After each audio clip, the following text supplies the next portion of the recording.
Welcome to Hoops and Headspace, the podcast where mental health and sports intersect. I'm your host, Jada Rich. I'm your co-host, Tay. For sure, I got you right next to me today. I don't like it. I don't like it. I like it. I like being across from it. I feel like the fire gonna be hot today. So, hold on, let me adjust my camera a little bit. Boom. So, now you can see me better. It is our New Year's episode. We struggled with the other holidays because we didn't prepare. But this time we made sure we did. So, Happy New Year's. Happy New Year. Happy New Year. Yeah. Wait a minute. Oh yeah, Happy New Year, man. Mine don't even do it. Yo, it don't work. Oh, there we go. There we go. Yeah. Yeah, so Happy New Year's. I also want to say happy birthday, Mama. I love you, girl. I hope you enjoy your day. Happy birthday, Mama. And Happy New birthday. Year's, yeah. Sure, happy birthday, New Year's Moms. will never overshadow your day for me. As you can see, we got us some guests with us today. We were able to do a collab with them. So we're going to give them an opportunity from the jump to talk they talk and let y'all know who they are individually and who they are together. I gotta go first. Yeah. Hey y'all, it's your girl Toya, the co-host of the Be Different podcast, a Gemini. I am a true Gemini. I just go with the flow. I vibe with who I vibe with. If I love you, I love you. I mess with you. If I don't, you gonna know it. It's like, hey, it's just me. For sure. What's up, y'all, man? Solomon, the host and owner of the Be Different podcast, man. This is my mama right here for the people that don't know. Oh Mom yeah, I and forgot I'm a mama too. son. Mom and son duo, man, the Be Different podcast. But before I talk about that, man, like I said, I'm Solomon. Most people call me Solo. I'm a student at the University of Mississippi. Some people call it Ole Miss. I'm just, a regular person for the podcast, just chasing my dream, man, trying to achieve my goals, just, make it in life, what my standard of making it is, man. Just happy to be here. I appreciate y'all for inviting us on the gigs. But like I said, yeah, owner and host. We got my mama to Be Different podcast, where we a podcast, mom and son duo, where we mainly talk about sports. But since we've been doing it, we have brought on other guests, entrepreneur, clothing brand designer, videographer and photographer, artists, people that work in higher education. So we just been branching out. But yeah, we just a podcast, man. Like I said, Be Different podcast. We just preach being different, being yourself, doing your own thing, being your own lane. You don't have to be like nobody. God made you in your own image. So, just write your own story, man. Like I said, just happy to be here. For sure. We appreciate you coming, man. Yeah, man, I like the intro. I like the Oh, yeah. intro. He approached, so, you Appreciate know what I'm it. saying? I knew he was going to be able to do that segment right there, some justice, man. So just to jump into why they are here, me and Tay have been looking for a parent-athlete dynamic. We're so big on support systems here because it takes a village. Yes. And so we get the opportunity, and y'all get the opportunity to see what it's like to have to be there for an athlete, not only through their athletic journey, but through those dark times that we don't really get to see. Mm-hmm. You know what I'm saying? So I'm very, very, very excited about this. We doing this episode right here, raw uncut. This is script. Nothing. No, Off the nothing. dome. Off Nothing. the top of the Off the head, dome. man. We I gonna like it, learn. I do too. Yeah, we gonna learn just like y'all learn. It's a true therapy session today. So we're just gonna start off. What school did you go to? I went to Oklahoma High School. Yeah, Oklahoma, Mississippi. Okay, your years of high school. What'd you graduate? Years was 2020 to 2024.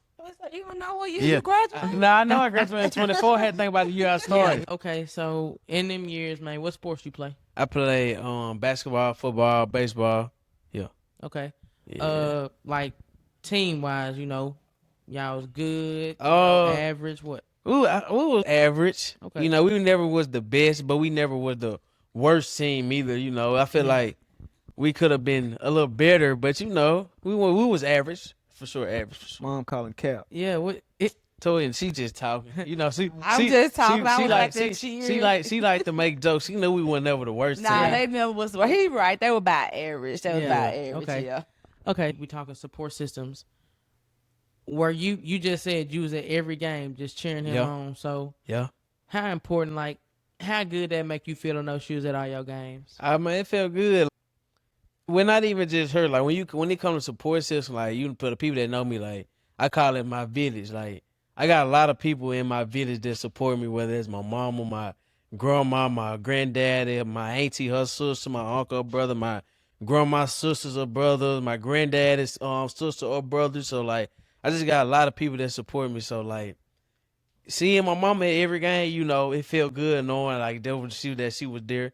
And you know, like when I was young and she wouldn't be at the game sometimes, you know, I feel some type of way. But like as I got older, you know, like I understood, you know, like she worked nights sometimes. Like when she was working nights and she couldn't make it to the game, like I understood, you know, since she was like working, but it felt good knowing I had somebody there. Like I said, whether it was my grandma or my auntie or my granddad, like somebody always made sure they was there. For sure. And for me as a parent, yeah, like his younger years, it was some games I wasn't at. But in my mind, I was like, okay, I'm gonna miss these so I can be at the high school. And not saying that all of them weren't important, but to me, like high school is just a little bit more important, you know. We so remember that, you know. yeah. So I was like, if I missed the junior high games, it's okay because I'm putting my time in now. So when the high school guys come up, tell these folks, I ain't come. I'm not gonna be here. So, and let me ask you this then, just to dive into that. So, for you,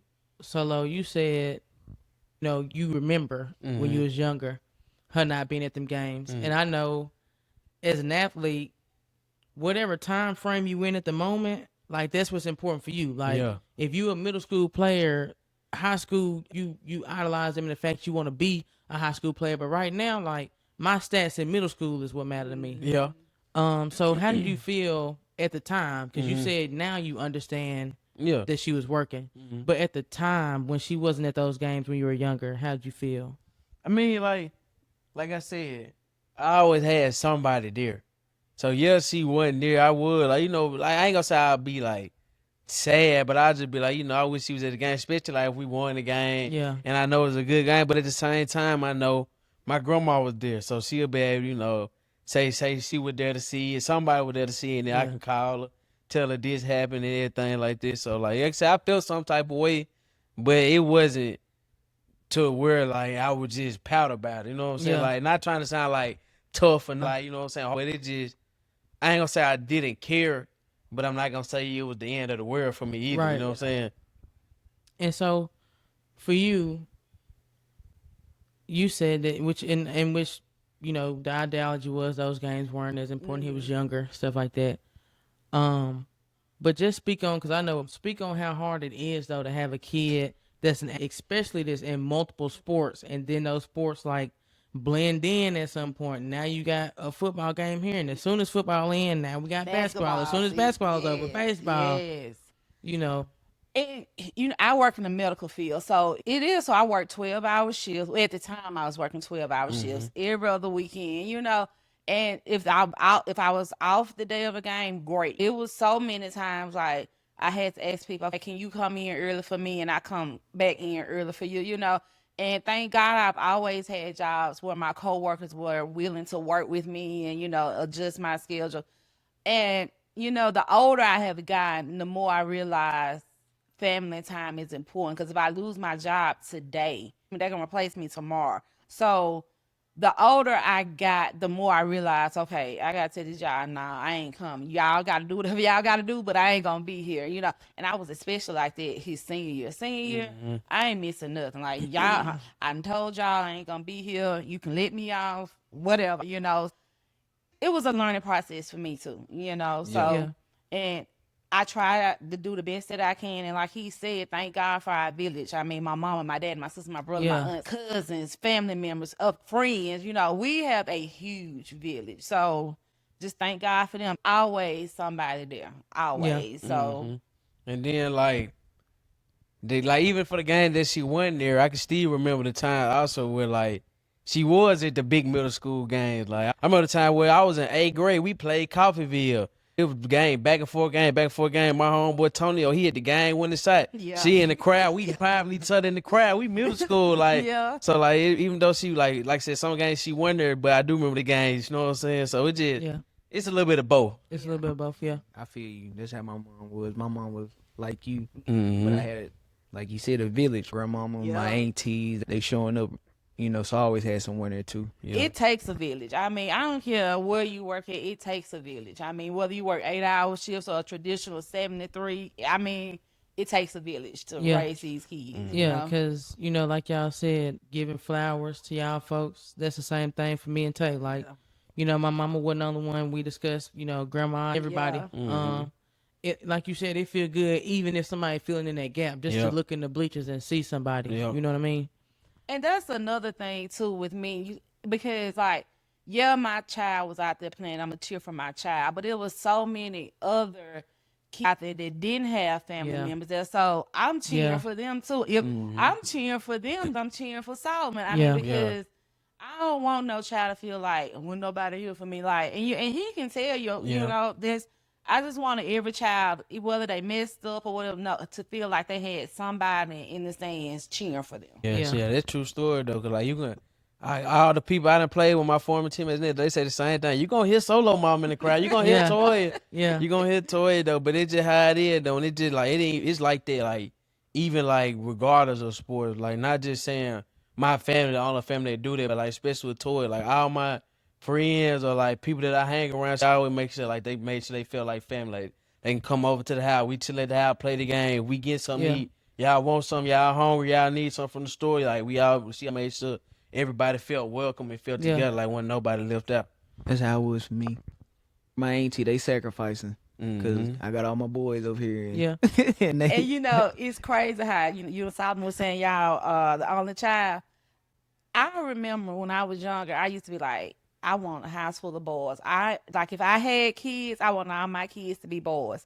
He's the only child, but like I got so many kids, and they all like. And that's be careful what you say. They're not mine biologically, but in my head and in their head, you can't tell them they're not my kids. Right. And I call them my boys. Yeah, and the thing is, as a coach, I'll tell you that you doing that is very important because I know them kids personally that, like I told Tay a story of, especially with boys, of parents that, like, for example, I know I had an AAU team, 2 boys, brothers. We were gone for the weekend. Parents sent them for the entire weekend, not $1. And we went to eat. We went to a pizza place, and, I was waiting. I let them all get their stuff first before I go. And I saw they wouldn't sit down, I said, y'all ain't gonna eat. We don't got no money to eat. And I'm thinking in my mind, you sent 2 kids hours away from you. First thing you sent. That's what you sent. Yeah. No, I had to go pick them up. Out. Yeah. And you really don't know. Like most of the time, and which I've noticed is most of the time when you have boys, the parents are way less supportive than with girls. Yeah. And so speaking on that, I wanted to ask you, like, why do you feel like, even if it's just your opinion, why do you feel like girl parents tend to support more than boy parents? That's crazy to me because you would think it would be the opposite, like with the daddies and the boys. And, and it may be because right now, y'all know women's sports are at an all-time high. I mean, look at women college basketball, the WNBA. I mean, even female wrestling in the WWE. I mean, women's sports at an all-time high. And maybe gymnastics, Simone Biles, or Coco Golf, maybe they're seeing the financial side of it more. You coming up, you was like, you had a boy, okay, I'm making some money, him playing the sport. But maybe they're seeing the potential little girls have now with it. I don't know, but, that's crazy to me because I would have thought it was the opposite. But then, Solomon, so when you was playing, I know that, we mentioned you was playing football. And when you were playing football, you got injured at one point or went through a time. Yeah, I got you. Yeah, it was my sophomore year of high school. I was playing football. Like I said on the podcast, it was the second game of the official season, but it was the third game I played. got the Jamboree game for the season start. Yeah. So it was the second game of the season. Like I said, I had a great game. Arguably one of the best performances of my high school career the whole time. So like I said, it was Labor Day weekend. So we played that Friday. You know, Labor Day weekend, you off this, you out of school that Monday. So we had 3-day weekend, Saturday, Sunday. Went to my auntie house in Tupelo, got in the pool, did everything. I got out the pool, you know, dried off, what I had to do, whatever. I'm sitting in the house, my leg hurt, my leg, hip hurt. Like I'm sitting in the chair, just sitting regular, but my hip. Okay, so I'm stretching out. It still hurts. I get up, I go in the house, I lay down in the middle of the floor, like middle of the living room, dead in front of the heater, just laid there. I'm scared. Everybody saying, Solomon, you okay? You all right? I'm like, yeah, but my hip hurting or whatever. I don't know what's going on. So then, I get home, like I'm walking with a limp, but like, I ain't thinking too much. I'm thinking, I'm just sore from the game or whatever. It is what it is. We just keep pushing. So I go lay down. And then after I laid down, there wasn't no more getting up, walking. I laid down like, I don't know. Like Toya said, I was in there, I was screaming, waking up in the morning like, Toya, my back hurt, my back, I need some medicine. My grandma take me to the doctor and aim whatever. They give me a little steroid shot, take the pain away. Pain did go away. Like I get home, I'm walking, I go to sleep or whatever. But I wake up after, out of the medicine in the world, I'm still hurting. Like I can't, this ain't all right. I know something not right. Like I've been able to walk, move. I can't even sit down. Like I can't lay down in the back. I can't do nothing. So I'm like, nah, something ain't right. So we going to the doctor. Like I'm in school now, so I'm missing school. Just going to the doctor. They don't know what's going on. They saying it's a pull muscle, bulging disc in my back that's hit my nerves. So I go to SOG, Special Orthopedic Clinic, Tupelo in a group or whatever. So they take me to the physical therapy people. They looking at me trying to get me to do movements, stuff like that. So, but I'm going through it, but they like, you just got some pain, you got to go through this so it can get better, whatever. So, like, I'm doing the physical therapy, whatever, going through it. And this is why I was saying on the live side, Paul, my physical therapist, his name was Paul. He was like, he had me, I was laying on the table because I had been going and I was doing exercise like throughout the time at home and everything. And he had popped my back one time. It physical therapy. And I was starting, I wasn't getting better, like, because I was still in pain, but the pain was wearing off a little bit. I was able to move just a little bit more than what I was doing, but not as much like as I could. So, going through the time, whatever. Like, this is a long process. Now I'm speeding through it. I'm going fast, but this was 6 months. From September to almost the next September. It was a long process for real. So, like, I'm going through the physical therapy, whatever. Like I said, he had me doing this exercise. I was laying on the table. And he had the yoga ball under my legs. And I was supposed to just roll the yoga ball, just laying there, bringing my knees to my chest pretty much. And I couldn't do that. Like, I couldn't do it at all. Like, it was hurting like horrible. Like, move my legs at all. It was like, nah, that ain't right. If you got a bulging disc, you're supposed to be able to bring your knees to your chest, regardless of pain or whatever. So that's when he called the doctor. They did an MRI. And mind you, this MRI, like, this was like the 6th one. I did like 5 MRIs, then 4, 5, 6 X-rays. Like this dude, probably just the last one. He sent me back there again. They did it, whatever. We at the house. This what Toya said that Friday. They did the MRI probably like Tuesday, want to say. That Friday, they called. You need to get him down to Jackson. He got infection and abscess on his spine. So that's when they found out what was really going on, that I had the infection in my hip and the abscess on my spine. That was causing all the pain. Like, abscess on my spine, anyway, your spine, it's your nerves or whatever. So, and then the infection in my hip, that's why I couldn't move anything, because, like, I never understood that losing your hip mobility, you can't do nothing without your hips. Like, I barely could lay in the bed without pain. Like, that's when I couldn't sleep on my back. I only slept on my stomach, because sleeping on my back was too painful. Like, it was a lot going through that. But yeah, I went to Jackson. They didn't do the surgery that same night, but it was definitely the next morning, next day type. Did the surgery, went into my hip, cut me open, the spine, got the infection out. I'm actually missing a part of my hip right now, because they had it like, it was like in the crevice where they had to cut my actual hip out just to get the infection out of there. And then, like I said, got the outside of my spine. Hey, so it was a long journey, long process. Man. He left out this part. So We did all of that or whatever. He had to get a PIC line because he still needed antibiotics. I forgot about that. Discharged us from the hospital. So he get the PIC line or whatever. We go home. Mind you, like he said, he's still in school, and he had been in school this first semester. He probably had been in school September, yeah. Like, and this is like the people were coming to the doctor often knocking on the door like, you need to talk to them about like school and stuff. While I ain't been in school, why I ain't been doing no schoolwork. The court he ain't going to school. I'm like, bro, he in the hospital. Okay, so we get home with the PIC line. We had to put medicine in at the home. He had a home health nurse that came twice a week. And so anyway, he come home. We do all that. So we was like, okay, he can go back to school. Went back to school. First day, like Solomon, how was it? He was like, it's okay, blah blah blah.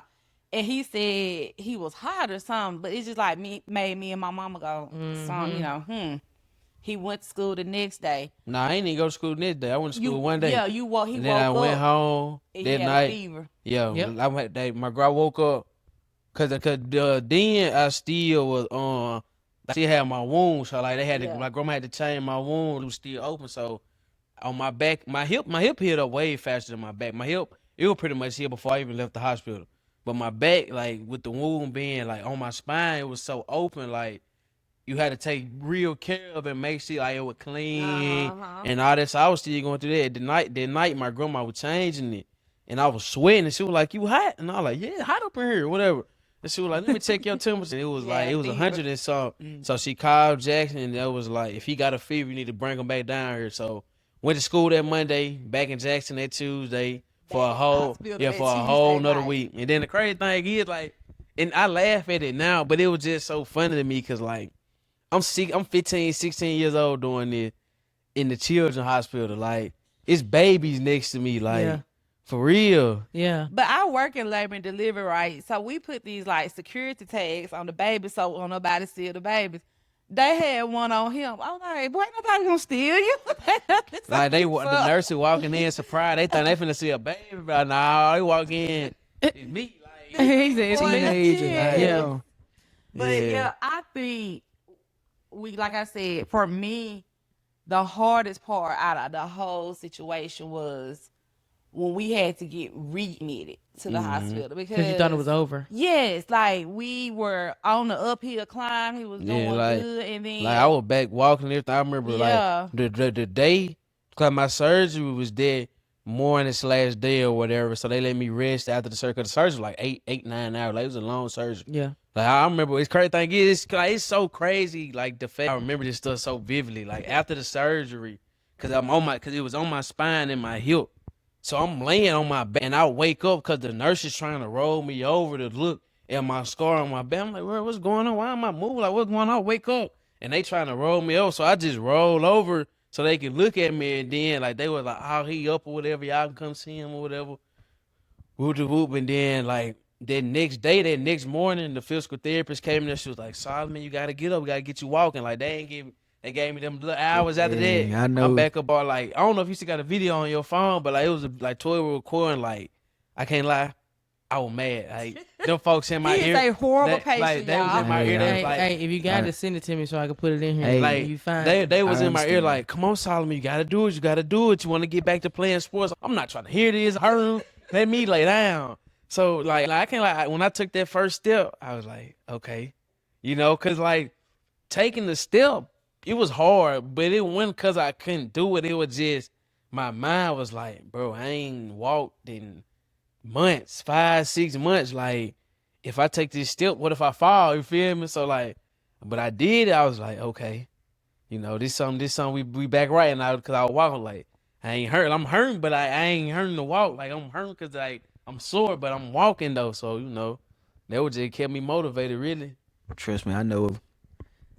Mine wasn't as severe as yours, but I had an ACL. Yeah. So, yeah, man. And so now let's go back. We said September. Yeah, is when it happened. So, and Labor Day early September. So like, yeah, right. So October, November, y'all get the results back. They tell you what it is. Yep. They tell you got to come to Jackson. For you, Mom, what were you thinking? I think I was more relieved than anything because, okay, now we found again some answers. You know what I'm saying? For the longest time, y'all telling me that it's a poor muscle bulging disc or whatever, but now my child still shouldn't be in pain like this, you know? And like I told y'all when y'all was on our episode, it was like he was paralyzed, but he could still feel everything. Yep. Like, I mean, it hurt him to walk. It hurt him to lay down. It hurt him to shower. It hurt him to do everything, you know? Yeah. So I was, like I said, I think I was more relieved than anything. And then I do think fear also kicked in, but I had my mom and my dad with me. So it's like, you know, we can't, you know, that we all trying to hold it together, but Yeah. it was more relief than anything for me, I think. Mm-hmm. And then Solomon, for you, when you actually found out and you, because for you it's different. Your mom is getting some relief, and which you're getting relief because you're finding out what it is, but this is happening to you. Yeah. We're on the way to Jackson to take you. Yeah. So y'all are heading up there to Jackson. What you thinking? What you feeling? I mean, that's a ride. Me, like, it definitely was a feeling of relief too. Like, because obviously I was in pain in the car. You know what I'm saying? I'm sitting up that long ride, and I was scared. I'm not gonna sit and say I wasn't scared, but like at the same time, like I said, it was just that feeling of like, okay, now we know what's going on. Because I was more so scared of the unknown, because they didn't know what was going on. We didn't know what was going on. So once we figured out, like, okay, I got an infection here. This is why this is happening. This is why I'm in pain. What do I need to do to get rid of it? You know what I'm saying? So now it was like, we're going to have surgery. So like, okay, you know, like I said, I'm 15, 16 years old. Like, I'm not scared of needles and nothing. Like, I'm in there taking out the side, you know what I'm saying, doing all that. But like, surgery different. Like, they cut me over, messing with my spine. Like, they said the spine, I'm thinking, them my nerves. Like, I may be, you know what I'm saying, paralyzed. Like, you know what I'm saying? Then they were saying something about, they called it just in time, because if it would have been later, it would have, like, hit my whole, that's what they said, septic, So then, like, I'm going to surgery, but, like, I know, you know, this is what gonna help me. Like, this is gonna take the pain away, so, like, I gotta do it.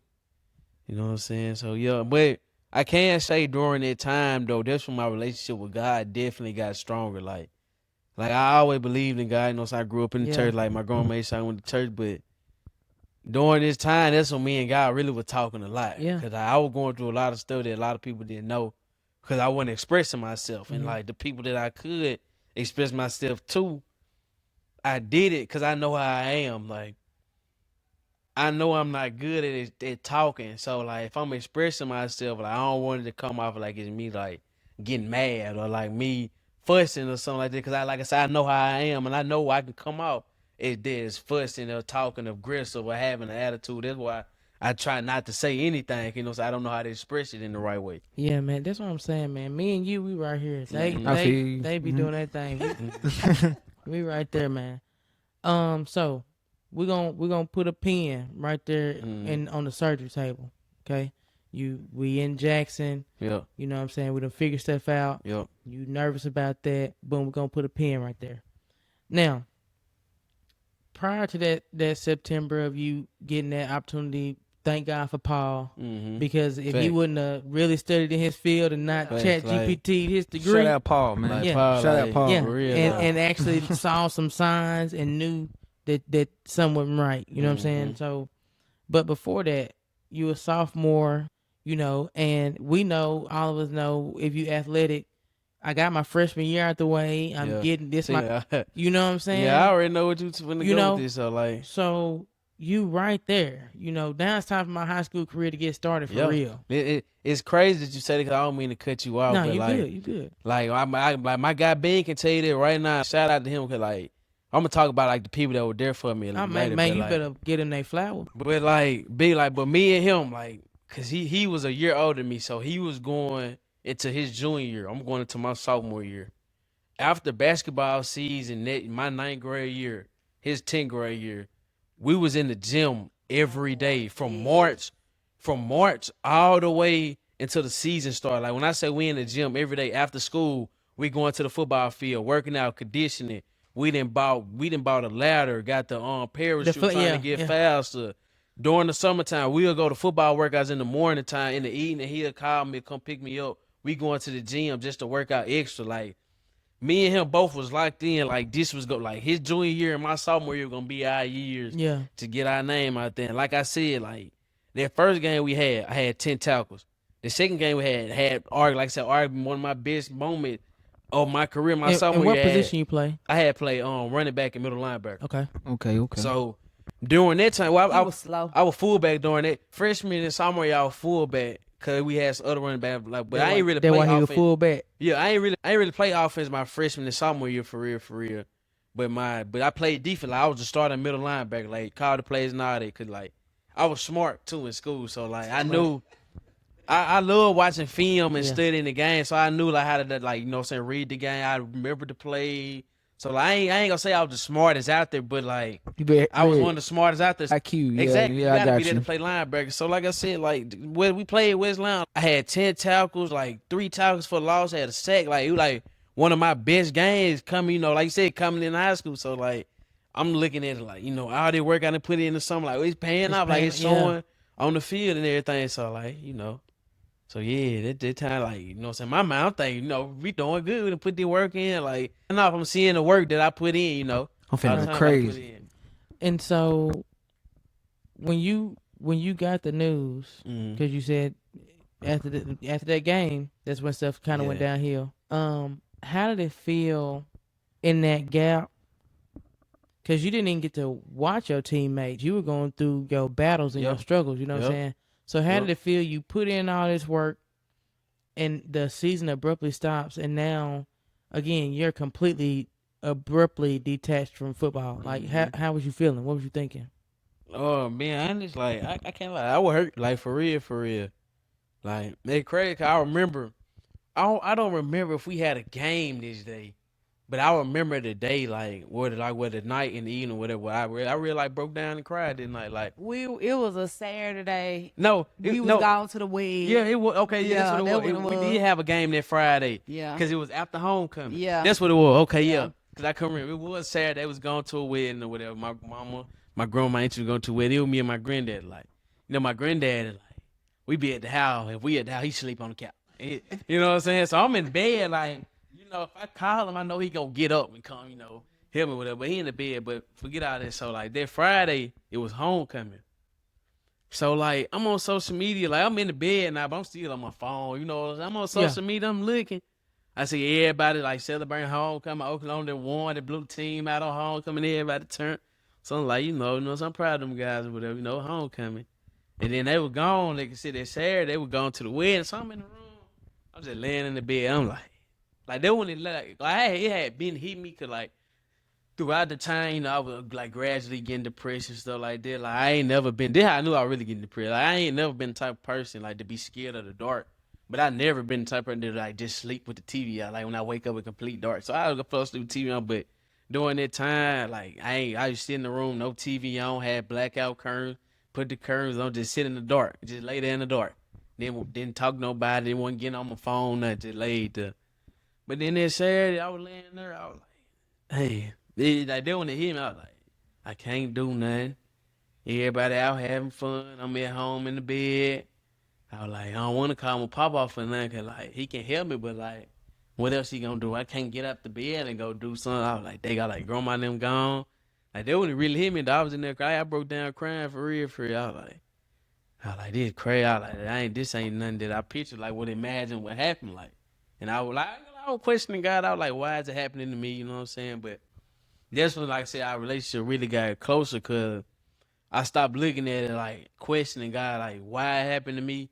It was more so of like, what was the reason behind it? Like, you know what I'm saying? Like, what could come out of this, you know, once I do get better and everything. That's when my mind really switched to like, you know what I'm saying, start getting motivated, like, you know, trusting God and believing, like, I'm going to get out of this. You know what I'm saying? Everything going to work out and everything going to be all right. Yeah, man. I feel him. Oh, I got a chill when he. I know what I'm saying. Like, I know, like when he said, yeah.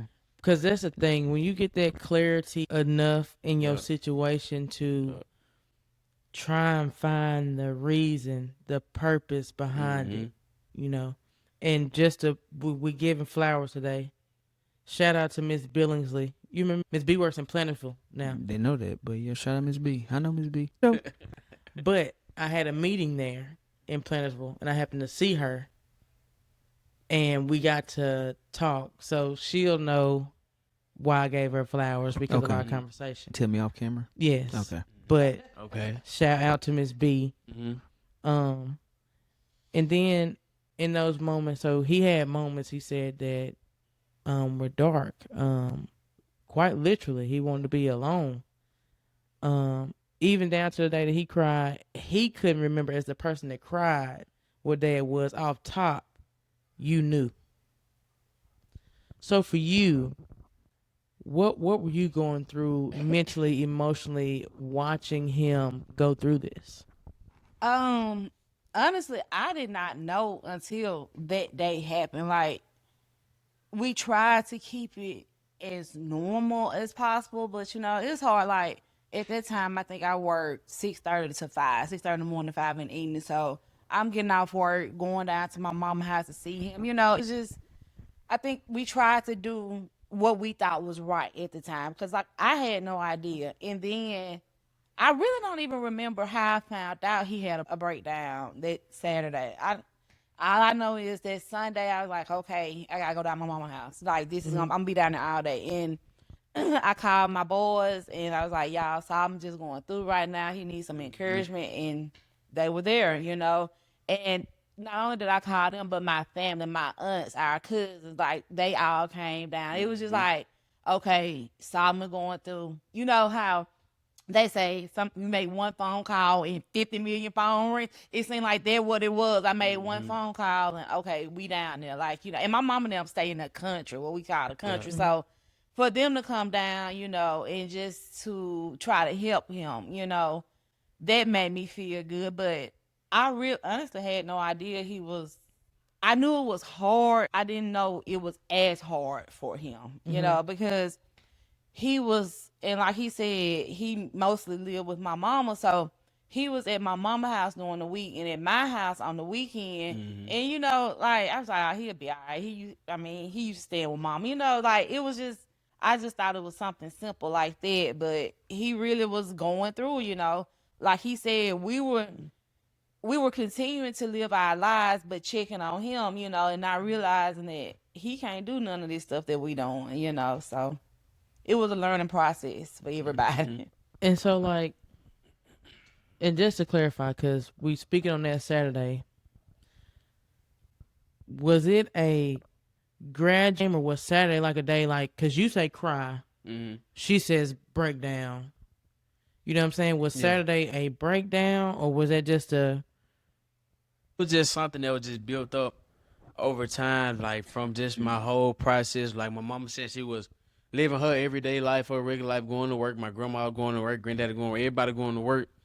And that's what, like I said, shout out my cousin Kiki, because, like, she was there for me before the surgery, after the surgery, just being literally, like, my care person, like, being there for me, make sure I had everything I need.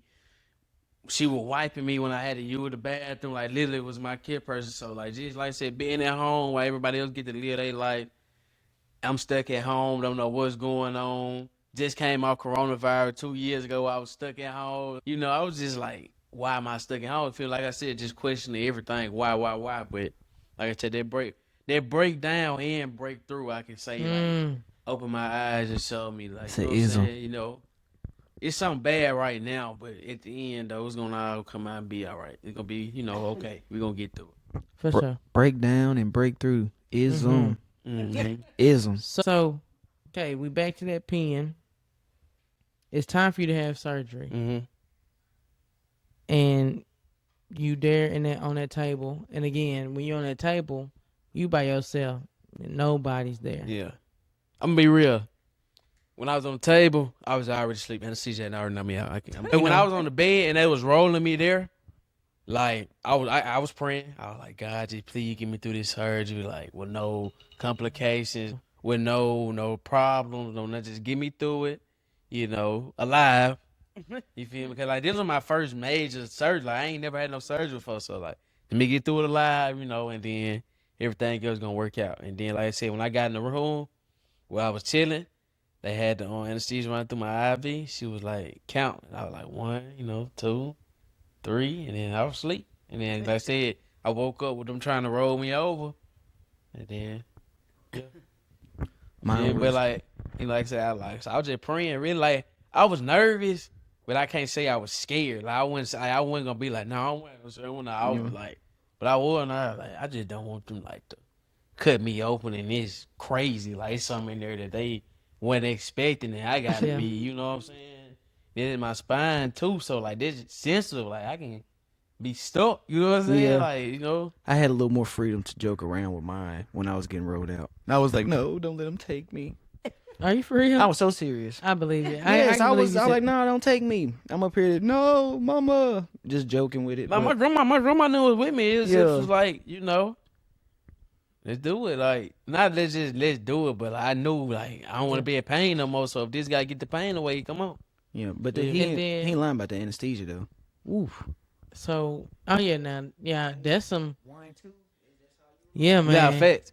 Yeah, they say what they tell you to do, count backwards or something, and they count. But so for you, he was asleep, and he said that surgery was like what, 8 hours? How long? It was the longest I heard. So yeah, for him, he's asleep. How's it for you sitting there for 8 hours waiting on him to come out?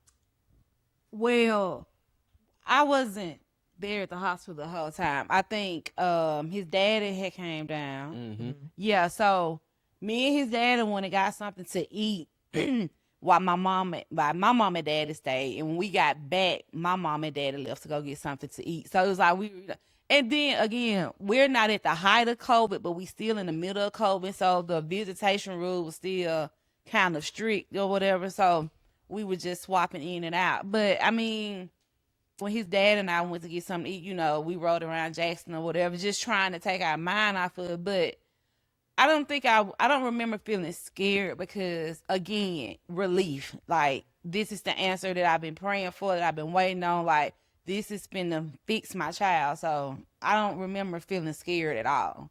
I commend y'all getting through that because, like you said, y'all coming off of his surgery, COVID. Yeah. I had mine 2015 going into my senior year. So, like, pre-COVID. Yeah, we wait. Like, I ain't have to worry about that. So y'all getting through that through COVID, man. I commend y'all for that, for real. Yeah, because I know that's chaotic. And like after the surgery, when we were still in the hospital, I stayed at the hospital at night while my mom and dad went to the hotel room.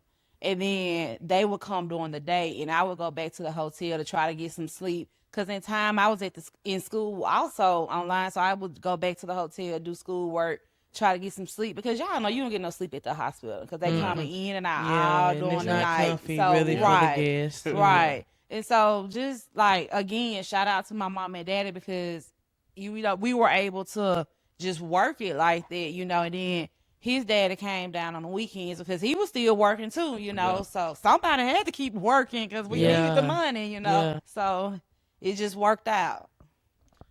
So you got the surgery done. Mm. We coming back. Everybody feel like it's okay. We see the light at the end of the tunnel. Yeah. And they go back to school. That last one day. Mm-hmm. Yeah. So what are we thinking when we felt like we made it through and we back again? Again, that was the hardest part because like you said, I'm thinking we see the light at the end of the tunnel. He's back in school, like things are kind of getting back to normal, and then boom, this fever happens and we're back in the hospital. And I remember that was my crash out that time. We were, when we went to Jackson, we didn't go prepared to stay, which we should have. Jackson's almost a 3-hour drive for us. And we didn't go prepared to spend the night. And so when they said they were going to keep him, we was like, my mama knew. I was crying at the hospital because I'm like, okay, God, what are you doing? We just got over this and now we back and, we got to find out where this infection coming from, And this time he started running the fever because of the antibiotics he was on. I think, you're allergic to them, right? No, it wasn't the fact that I was just allergic to it. It was the antibiotics and my white blood cell count was low too. So like it was hard for my body to fight infection. He in wasn't on the general. right antibiotic. So I remember Mama was like, just drive my truck home and get us some clothes. Like my sister stayed at home, so she was able to pack Mom and Daddy bag. I went to my house and packed my bag, but I remember like crying the whole way from Jackson back to Oklahoma because, again, I'm like, what is wrong with my child? I was on the phone with his dad, like, I don't know what's going on. Like, I'm pissed off at him just because I don't know what's going on with my child, you know? So for me, that was the hardest part, thinking we on up here and then going back.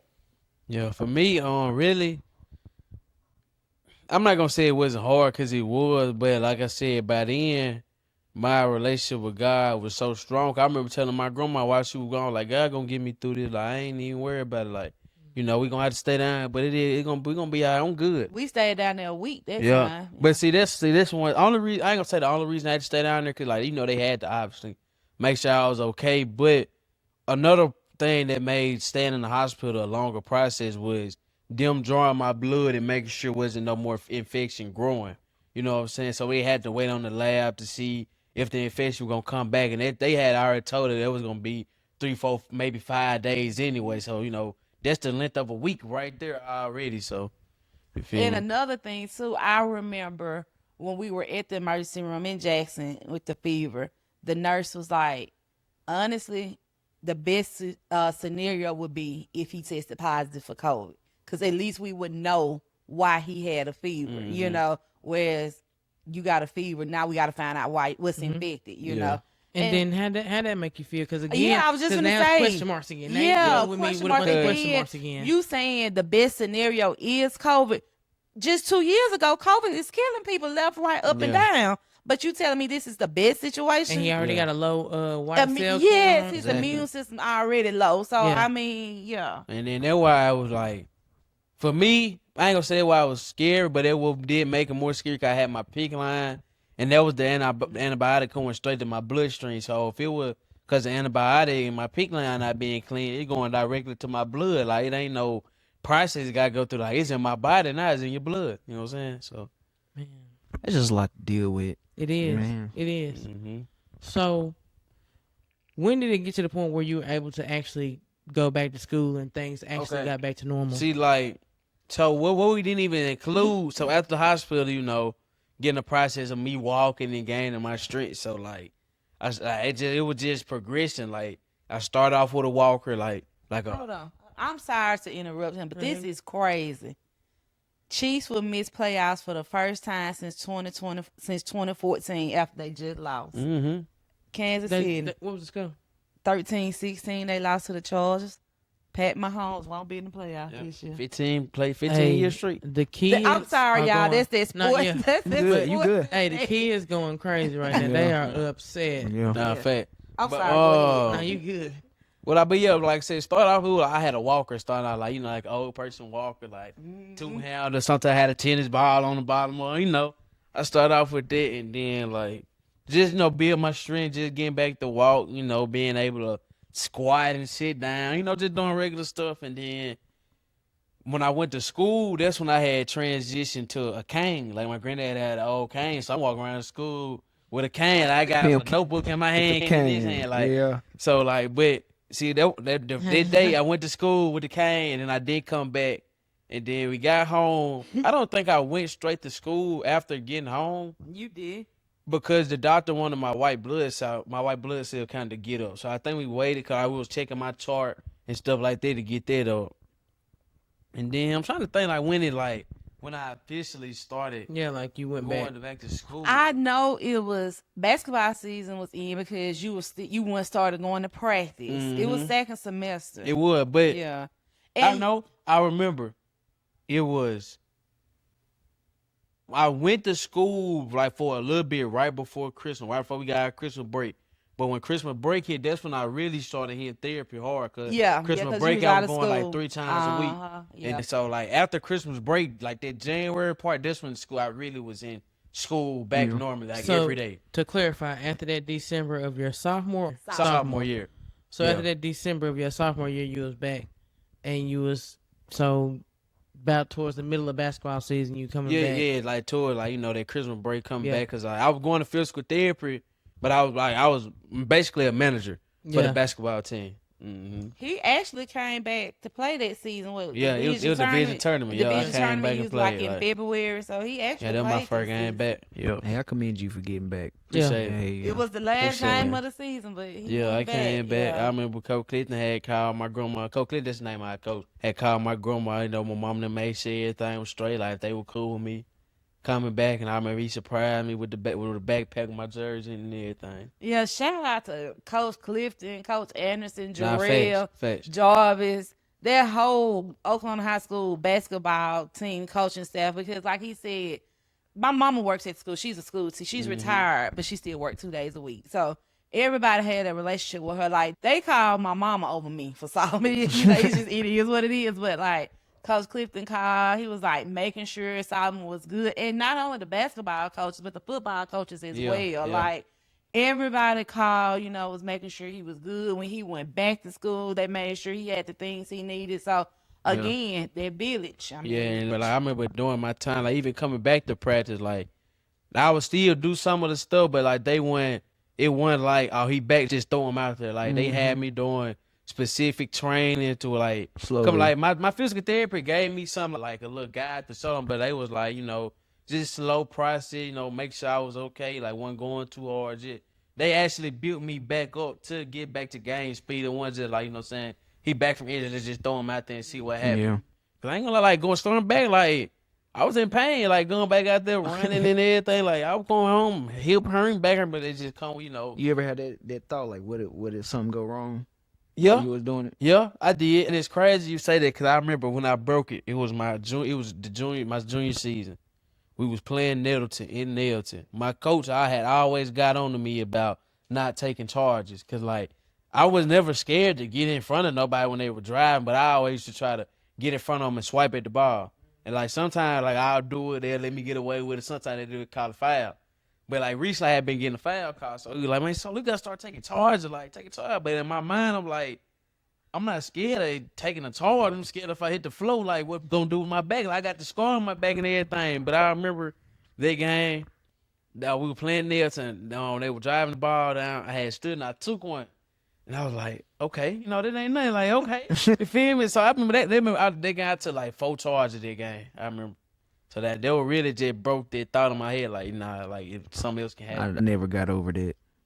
Yeah, I like, and it's crazy that I say in basketball because I played football my junior year too. In football, like, I never had that thought about like I did. Playing football. I never thought like, saying I might mess my back up again. I never thought about it like that. And maybe because he had played football when basketball season came back around, I wasn't worried about it. But that first football game back, the spring game, I mean, as a parent, like, okay, I trusted the process. I know he good, but what if, Mm-hmm. Oh, we didn't even tell them why we think you got the infection. Oh, yeah, I didn't. Well, the doctor never figured out where it came from. But before this happened, during the summertime for my sophomore year, I was helping my granddad to cut some trees down in the yard.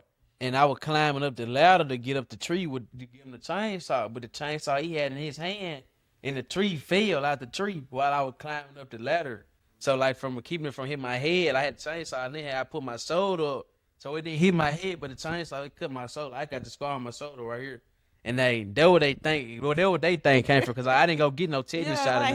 My granddad was like, man, he all right. Twice, Leo sperm on. He be all right.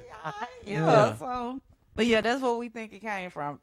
Just because like right after that, well, not right after that, but like I was still going to some workouts in football, so grass and everything, and then got in the pool. Like they really think like the pool, the grass and everything, like chlorine. The open wound. Yeah, I got you. Yeah.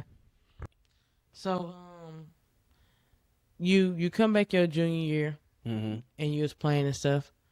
That process of coming back, you said that everybody was there for you. Yeah. In which people differ. So for you, that experience, that rehab to come back, the going to therapy all them days and all that, how was that for you? Was that a positive or a negative? It was positive. Like, Cause even when I went back to physical therapy, I went back to SOG, and like Paul was my physical therapist. So like the same Paul that figured out what was wrong with me was the same one that got me through it. Like towards the end, I started going like to other people because like he got so like he was like one of the head physical therapist. Like he don't even work at SOG no more. Like he like one of the top people in physical therapy or whatever. So like, but like going to physical therapy and everything, going through that process, it was good for me really. Cause like yes, I wasn't playing, but at the same time I was still around the team. Like I still got to be at practice. I still was going to the game. Like I still was around. And then that year, cause it's crazy we talking about this. Cause I saw the other day it been 4 years since Ty died. Yeah, my I saw coach, that. my basketball coach, Coach Ty, he was our head coach, Coach Clifton brother. He died from cancer during that time. So like during that time when he had died, I remember he died, had the funeral and everything. After he died, we had like 4 or 5 games the week after. We had won all those games. Like the team were drawing together and everything. So just going through what I was going through, seeing my support, and then having our coach die, which is our head coach brother, us coming together and being for him and his family and everything. It was just like it was something I would never expected to happen, but it was good that it happened because it just showed me like a different side of like. You know what I'm saying? Yeah, like I love playing sports, but like it's still life outside of sports. Like it's reality. Like you know what I'm saying? It's crazy thing can happen. Like he died, and not saying that like I thought I was gonna die, but I could have died. You know what I'm saying? So like it just opened my eyes up. You know, like it's more than sports. Like they were real. Like I always knew like it was more than sports. I always had a backup plan B, but like they were really showing me that time. Like you know. It's important to have a plan B. Like, you know what I'm saying? Sports gonna be here, but real life here too. You know what I'm saying? Facts. For sure.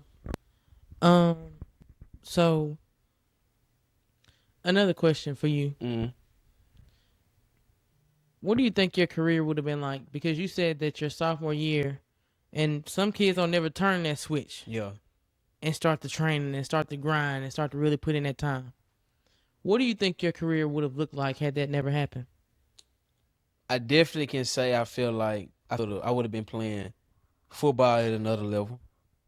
At the next level. Like realistically, like I love the game of basketball. Like you guys seen about like growing up, basketball my first love. Like I've been playing basketball since I was 5 years old. Like I remember the first time I played basketball, me and my brother, my best friend Smith, we had the Oklahoma Celtics, Oklahoma Heat. He was on the Heat. We was saying he was like, cause they were calling me James back then. You know, everybody called my first name. He was like, James, what number you getting? I don't know. I like, what number you getting? Okay, his name Javor. So I like, what number you getting, Javor? He was like, I'm getting number 6 because I'm 6 years old. He older than me now. So I was 5. I'm like, I'm getting number 6 too. I'm 6 years old, but all the time I'm 5. So like, but like really though, I definitely do see myself. I would have been playing like at a next level. Not even say like I wouldn't even say like D1, but like definitely, I feel like I would have been playing JUCO because like basketball. Like, so I love basketball, but like I'm only like 5'7", so I knew realistically I probably wasn't gonna go nowhere. Like you know, I had the IQ. Like I wasn't the worst player, but size wise, you gotta be real. So like football, I feel like definitely I would have been playing. You ain't gotta explain nothing to me, bro. Somewhere. In football, because like I said, my sophomore year, I feel like, especially coming out those first 2 games, would have been a monster year just to get film and then just going to camps that summer, going into my 11th grade year. 11th grade year, I was still playing linebacker, but that's when I started playing more offensive side of the ball too, more running back, fullback type, and then just going into my senior year. Because even still, like, my junior and senior year, I feel like if I would have did more to try to get myself out there, I definitely feel I would have got offered, but like I didn't try. I ain't gonna say I didn't try to get my name out there, but I definitely didn't try as hard. Another episode for another day. How coaches can ruin kids' dreams. Oh, baby, we already got that in the books. Yeah, we got it. If y'all want to come back for that one, that could be the second collab. Y'all want to come back for that one? Yeah. Sure. Okay, for yeah, sure. okay. Yes. But now for you, my question is: you said earlier that you know for his senior year, nothing was stopping you. Which most parents have that ideology. But do you feel like for you, it was a little more different because y'all spent the time where, as hard as it may be to travel up and down the highways and byways to support your kid, you had a step where that may not ever happen again. Yeah.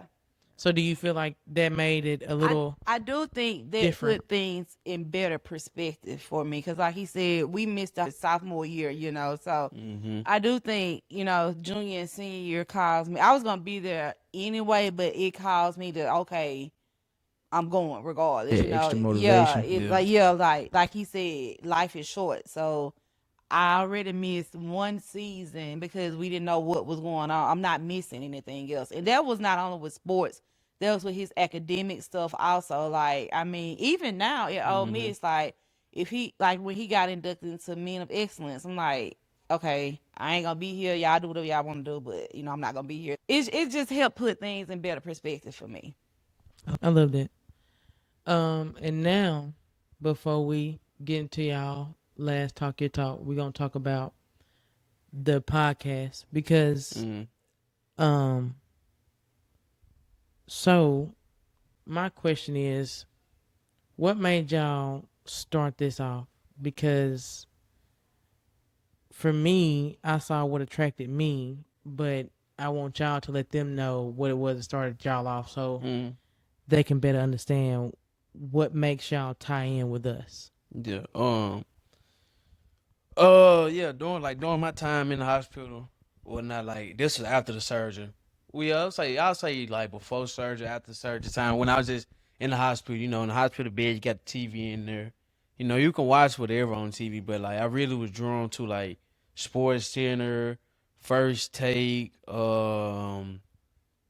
just other sports analysts, different shows like that, Shannon Sharp, like different sports analysts like that, cause like everybody watch sports. Like y'all know, we sports podcast. Like we huge sports fan. Like I always want to watch sports, but like during that time, I was just watching them just talk about sports. Cause like I wasn't playing sports. Like me, if I'm not playing, I'm not gonna say I don't want to watch it, but I wasn't playing for a long time. I wasn't trying to watch nobody else play. Like if I'm being honest, so that's why I was watching them talking about it, and really that's just what sparked the interest in my mind. One, cause the thought of, like I said, the fear of unknown, like not knowing if I'll be able to play sports again. So my mind was, if I can't play it, I can always talk about it. Feel me? And then for two, it was just, something just that I wanted to do. Like I knew I wanted to be a sports analyst. So my thing was, what can I do to get started now? Like we already talk about sports at home. Me, my mama, my friends, all this. Just start a podcast and see how it goes. My mama to be my co-host was, like I said, she always there talking sports, watching sports just as much as we are, having conversations. So it was pretty much what we do already at the house every day, just on camera, recorded live. Well, not live, but like recorded and then posted so where everybody else can see it. Yep. And so, what made you pick your mama over everybody? Because you said he got a lot of friends, Yeah. like-minded friends, sports-oriented friends. What made you say, nah, like, I'm gonna pick my mama? Was it your dad who said I should be on there with you? Yeah, he was. He really was. Like I was Yeah. sitting at the house and I was telling them about it, and I was like, I don't want to do it by myself though. He was like, get your mama on there. She knows sports or whatever. And I was like, you know what? That really ain't a bad idea though. Like, I like. cause when I was telling her about it, I was like, I wanted to be different podcasts, promote being different. I want to talk about sports, you know what I'm saying? But they would just see like, but I knew I didn't want to do it by myself. 'Cause I know by myself is like, it's kind of hard, not hard, but it wouldn't be as interesting because it's just one point of view and it's me talking to the camera. Yeah. So like with another person, it's a different point of view. We talking to each other. It's a conversation and I feel like it flows better. But yeah, he was like, get your mom on there. And I thought about like, it might as well get on there. And then, We can't tell him to watch this episode. He gonna try to take credit. Yeah. Yeah. But like, Hey man, we gonna make sure you see this. You know what I'm saying? Shout out to Pop. If I gotta just put out the clip, you'll see. Yeah, You'll but see. like my mama, like, I ain't saying like this bad thing, but she love to talk. But they just running our family though.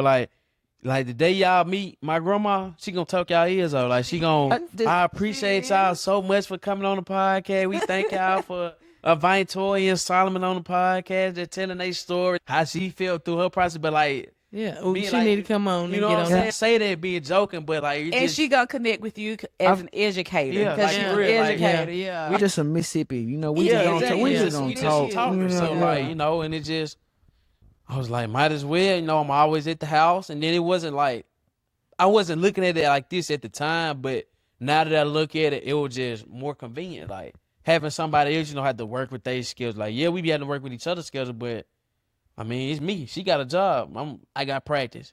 All right, what you know how to practice? Go on to the house. I think there was a challenge too. Like when we first started off, because again, back then when we first started, I was working 12-hour shifts every weekend, and we were trying to put out episodes every Saturday. Yep. So it would be 1, 2 o'clock in the morning. We up recording the episode because every Saturday a new episode drops at 2. But I gotta work Saturday morning, so we gotta record this episode. Gotta get a couple hours sleep, then I gotta go to work. You know. And then, I ain't mean to cut you ahead. out, but we recording on Friday. So on Friday, I got game. Yeah. We can't record till after the game. Then you don't want to, we not recording as soon as I get home from the game. Because after the game, we talking about the game. Yep. Then you got to get your outline ready of what we going to talk about and all this. I have turned into a fan just from, I'm telling you, We I became a fan appreciate from a it, clip. yes. Initially, I became a fan from a clip. Just hearing them on a I remember clip. when Jada called. She said, "Hey, you need to go check this out." Yeah. She said, "Listen, we can get them on. We can go do them. We can whatever. But we gotta tap in with them." Yeah, man. Hey, Fast. She's like, "They from Mississippi." I was like, "Oh, I'm nervous to hit you up. See, the crazy thing is, though, because we had did it with Kat, and I had posted, because we did Turkey Drive Big. We had that same day. We did. So I was on my TikTok, just taking the views out, and I was like, "Miss you, Quill. Don't text me on TikTok." You feel me? And I was like, Jada, Hoops and Headspace. I was like, let me. I read the 10 minutes about it. I was like, let me go check their page. And I was like, oh, no, they hard though. I mess with them. Like, And look, you gotta be y'all, for me, it was like, he was like, yeah, somebody inboxed me about the podcast. I'm like, for real? Like, okay, we big now. So, I mean, yeah. y'all blessed us as much as y'all say we blessed y'all. Nah, Cause for like, real though, because this is a great experience. Yes, though. yes, Yeah, man, yes. I've been enjoying it, glad man. we- And I'm looking forward God to. brought us together. For Yeah, real. man. I'm looking forward to what Be Different does. I'm looking forward to what Hoops and Headspace does. Y'all Not gonna fat. get big. And I'm looking yes. forward to what we can do Oh yeah, together. for sure. Yes. Like Yeah. I'm telling like, 'cause with the podcast, we already got so much stuff that we trying to do. Just with y'all, more hands. Y'all do y'all content, we do our content. We just want to get everybody's name out there. Yeah, That's man. it. With everybody. Yeah, That's man. it. That's the and thing. That's one thing we really believe in. It's enough room at the table. for Man, and everybody. sure enough, in Mississippi, we Yes. barely got folks at the table. Exactly. Exactly. Won't come know, sit at the y'all- table. You know what I mean? Then I think y'all like we doing stuff that people from Mississippi really ain't doing. Like you don't see nobody from Mississippi just having a podcast. Yeah, for sure. Yeah. Like like I said, everybody sit around at the house and talk, but don't Yeah. nobody want to record and take the time out to try to make it Yeah. something big. So man, that's why I commend y'all for real. 'cause- Appreciate man, it. it's And just Same. being here seeing y'all process, like y'all process way harder than what like really? what we started off with. Like, we like said, Man, so- again, this is not where when we first started, we had this stand right here that you see in front of Yeah. you only. And not even this stand, a different stand than this. I was over there. Tay was where you was at. I had my iPad, and this is where we get to show our age and you get to act all young. I had my iPad from 2015, from when I went to Northeast. No, not 15. It was like 2017 and Yeah. 18 when I went to Northeast. And they gave you got to get an iPad for school or Yeah, I whatever. remember that Yeah, knowing- so them but knowing when you that. get it, yours. So Yeah. after I graduated, it was mine. So imagine that old iPad, 32 gigabyte. yeah, On that stand, I had mine over there. Take like to travel with. yeah, Tay would have one of those clipped on. I had one of those clipped on, and that's what we had. Yeah. And even before we started using this to record, we were just using like our camera, Mm-hmm. and Yeah. we connect the camera, the mics to the camera. Yeah. Okay, so but then you run to that's a 32 gigabyte. It's not gonna hold. Oh, Yeah, Lord. store Where then you got Yeah. mine, and it's doing the same thing. Yep. Yeah. So It's It's a just a process. process, man. Yeah. But like I said, I commend y'all though, cause like y'all still doing. Like a lot of people don't understand. Like, most people give up. Yeah, Jada told me, she said it's a steady fact. Most folks give up at episode 10. Yeah, And I don't know where we at now. Yeah, but I know we I passed can see 10. that though. I Yeah. can see Telling you, episode like, 10. Yeah. Yeah. But like Tay said, man, y'all make sure y'all go check out their podcast. It's one of them ones for me. They getting up there on that list the more I dig into episodes. thank you. Appreciate For that. sure. And then again, we give everybody 2 opportunities. Most people after they warm up and get comfy, Mhm. you know what I'm saying, they second one Yeah, is it. You know what I mean? I feel you. Before we get up out of here, this is the Be Different podcast opportunity / Miss Toya's opportunity / Solo's opportunity to talk your talk, man. Let them know whatever it is that you want the people to know. I gotta go first. Yep, I went first Okay. time. Well, first off, I want to let people know, man, y'all tune in to Hoops and Headspace, bro. Y'all keep tuning in, keep watching, bro. I got a great thing going on here, bro. They just trying to spread positivity into the world on mental health, bro, because mental health is very important. I ain't gonna lie, I used to be a person they say depression is not real until I went through it, and it's definitely a real thing. Mental health is definitely important, so y'all tune in to their podcast, man, whether you're an athlete, coach, just a regular person in general, you're going to definitely get some important information from that video. That's right. Second, I want to say thank y'all for inviting us on the podcast and just coming down to be on our podcast and just contacting us and interacting with us, building a relationship. Cause like Toy said, we locked in for life now. Locked Oh, in yeah, for man. It's sure. over with. Like, we locked in for Yeah. sure, man. Hey, after this episode, even more Well, than y'all yeah. know. Okay. Facts, Yeah. facts for sure, man. Yeah. So, appreciate y'all.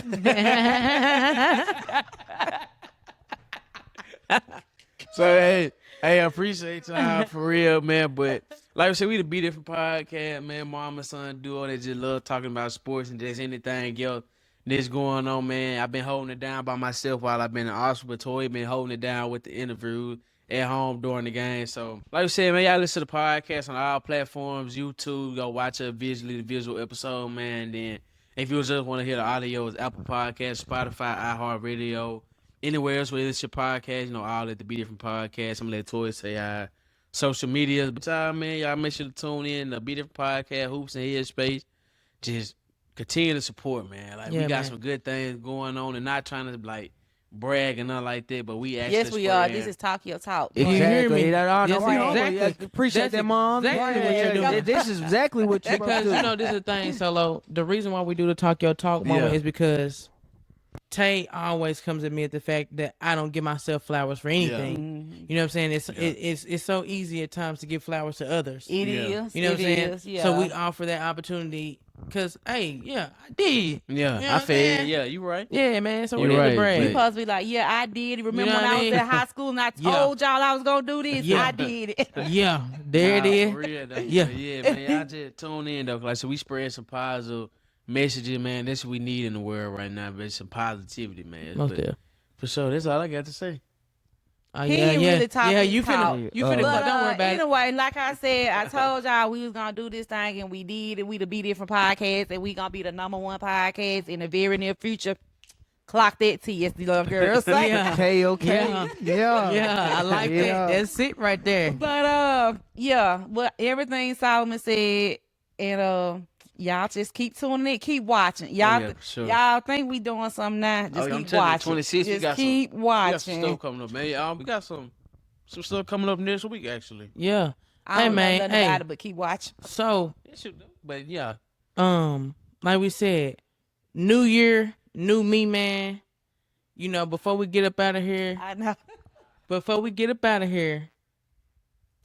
what's y'all message to people coming into this new year, man? Into 26. We leaving 25. What y'all got for the folks for 26? what you got? I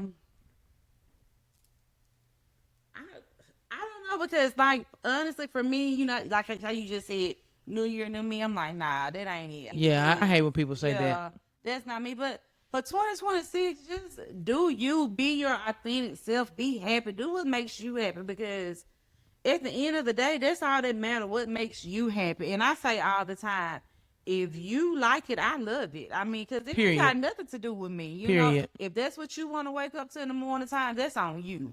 So just do you, be happy. Yeah. Period. And then, like she said, man, just be different. I'm gonna say that, man. Do your own thing, be your own lane, be different, man. 2026, your year. Like, Yeah. don't change up who you are. Just change up some habits that you're doing. Like, Yeah. you know what I'm saying? If Yeah. you ain't doing the best of job, you feel like you're do better. You know what I'm saying? Grind harder. Like, Yeah. this your year. Don't worry about nobody else. Just be you. Be different. For sure. What's your message, Coach? I knew it. For me, like you said, I hate that phrase, new year, new me. It's new year, more growth. Yes, yes. I You know, like this. Ooh, is on. Oh, we're gonna have to get up. Oh, Fall of the week. but no, it's new year, more growth. Like you said, we're not trying to change and turn into a new person necessarily. Yep. I'm just trying to evolve and grow the Right. person I am. Are there things that I could change for the better? Yes. But there are things about me that are great that I want to keep. So no, it's not new year, new me. I think new year, new me screams a lack of self-confidence, a lack of knowing who you are, because you're having to constantly change and mold into something else over and over and over to try and find yourself. You are yourself. Like you said, be different and just pour into that and just continue to mold that into a better version of yourself. That's my message. Tay, what's your message? Yeah, man. Man, why you got? Yeah, man. With a rapper. Yeah. Hey, I ain't got no message for y'all, but I got a message for me. I'm gonna be me. Yeah. At the end of the day. I'm Yeah, gonna be me. if anybody gonna be different, And it's him. I'm gonna just clear this up. Jada did not make me wear that hat that way. I do this strictly on my own. Thank you for clearing it up for the Because a lot of public. folks been coming at Jada. Why you let him do that, Jada? Listen, I call my own shots. I allow him to be his own man. Yeah. That's that only child syndrome Yeah. again. I'm gonna So do that's it. what he want to I'm do. gonna do what I do. He and want that's to me. cock his head to the side like he T.I. in the 99 and the And that's what- 2000s, then you do that. And we'll live.